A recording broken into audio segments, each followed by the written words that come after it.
तीन दिवारी में आपका बहुत बहुत स्वागत है। आज हमारे मित्र एक प्रथमेश जोशी हमारे साथ हैं, जो आज हम बात करने वाले हैं कर्मा पर। कर्म जिसको कहते हैं कि सब हमारे बूढ़े बुजुर्ग कह गए हैं कि कर्म अच्छा करो आपको फल अच्छा मिलेगा, और कर्म आपके सही नहीं रहेंगे तो आपको कर्म का फल भी यही मिलेगा।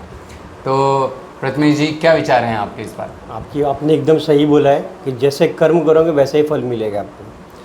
बहुत सारे ऐसे इंसिडेंट हुए हैं कि जैसे त्रेता युग में हुआ है, भगवान रामचंद्र जी के साथ में भी हुआ है, कृष्ण भगवान के साथ में भी हुआ है। ऐसे बहुत सारे ऐसे हुए हैं कर्म की जिसके कारण उनको फल भी मिला है। त्रेता युग में जो जैसे रामचंद्र जी ने बाली के साथ किया था वही उनको कृष्ण जन्म में उनको मिला है, फल भी मिला है उनको। ऐसा है, ऐसे बहुत सारे कर्म है, ऐसा है। तो जैसे कि आप इस बारे में बता रहे थे, तो दोस्तों मैं आप लोगों को इस बारे में थोड़ा सा और अवगत करा दूं कि त्रेता युग में जब श्री राम भगवान ने बाली को मारा था एक पेड़ के पीछे छुप के तीर से, उसके भी कारण थे।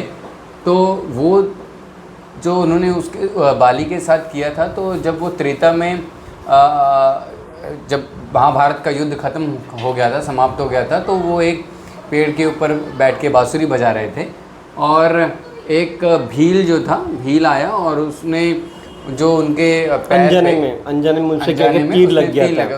उसने उसका बहुत पछतावा किया। तो लेकिन कृष्ण भगवान ने उसको बताया कि ये मेरे ही कर्म है जो तुम मुझे, ये मेरा ही तीर है जो मुझे तुम लौटा रहे हो। तुम पिछले जन्म में बाली थे और मैंने वैसे ही ये तीर चलाया।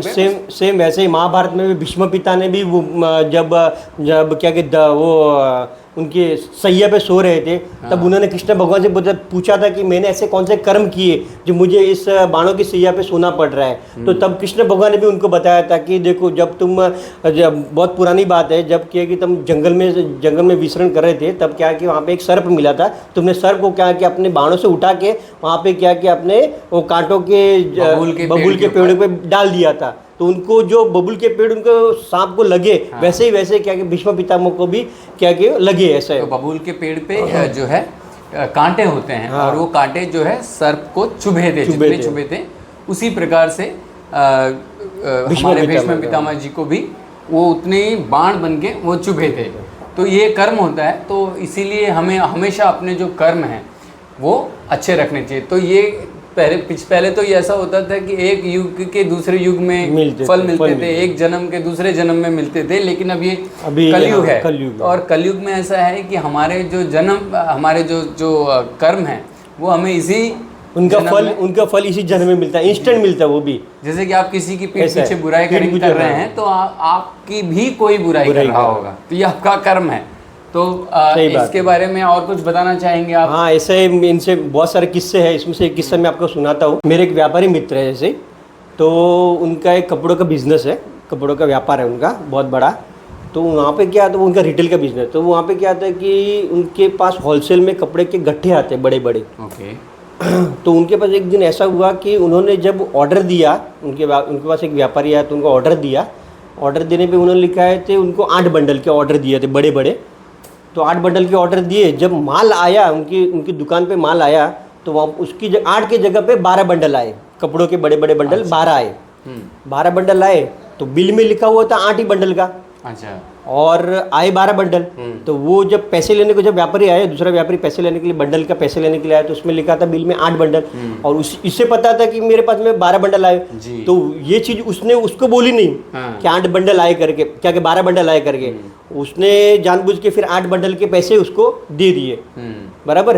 तो जो 4 बंडल थे, 4 बंडल का जो फायदा हुआ उसको 20,000 25,000 का जो भी फायदा हुआ, तो उससे खुश हो गया। तभी तो तब खुश हुआ।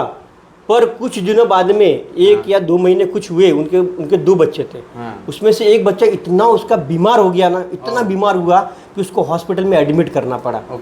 हॉस्पिटल में एडमिट किया उसने। तो जो 4 बंडल के जो पैसे थे, उससे 2 गुने पैसे उसको क्या कि वो हॉस्पिटल में उसको खर्चे लग गए। तब उसको वहाँ पे वो चीज़ याद आई कि मेरे कर्म ही मेरे आगे आए। समझे कि नहीं? बिल्कुल। कि मैंने उसके 4 बंडल के पैसे खाए थे, तो वो 4 बंडल की जगह उसको मेरा 2 गुने पैसे मेरे हॉस्पिटल में लगे। समझे ना? यही चीज़ है कि आप जो अब पहले के ज़माने अब के ज़माने में ये कलयुग के ज़माने में क्या होता है कि आप जैसा कर्म करोगे आपको on the spot he result मिलेगा। आप सोचोगे कि मैं मेरे मरने के बाद में मुझे स्वर्ग मिलेगा, नरक मिलेगा, ऐसा कुछ नहीं। आपका स्वर्ग नरक सब यहीं पे है, समझे? बिल्कुल बहुत अच्छी बात कही आपने। और जैसा हमारे प्रथमेश भाई ने किस्सा भी बताया और एक्सप्लेन भी किया, तो ये बिल्कुल सही है। तो मैं अपने सभी भाइयों बहनों और जो भी हमारे व्यूअर्स, हमारे सब्सक्राइबर्स कर्म अच्छे करिए, आप अपने कर्म अच्छे करिए और उसकी फल जो है इसका आपको इसी जन्म में मिलेगा। फल मिलेगा आपको नहीं, आपके फैमिली को, आपके बच्चों को भी उसका फल या कर्म का फल जो है वो मिल सकता है। आप जैसे अभी कर्म करोगे वैसे के वैसे आपके बच्चों को अभी के अभी कर्म का फल भी मिलेगा, ऐसे। जी। तो मैं यही गुजारिश करूंगा अपने व्यूअर सब्सक्राइबर से कि कृपया अपने कर्म अच्छे करते रहिए और भगवान ऊपर वाला देख रहा है, वो आपको फल उसका निश्चित तौर पे देगा। धन्यवाद अभी के लिए। और हमारे चैनल को आप कृपया देखते रहिए, लाइक करते रहिए, सब्सक्राइब करते रहिए और अपना प्यार बनाए रखिए। धन्यवाद।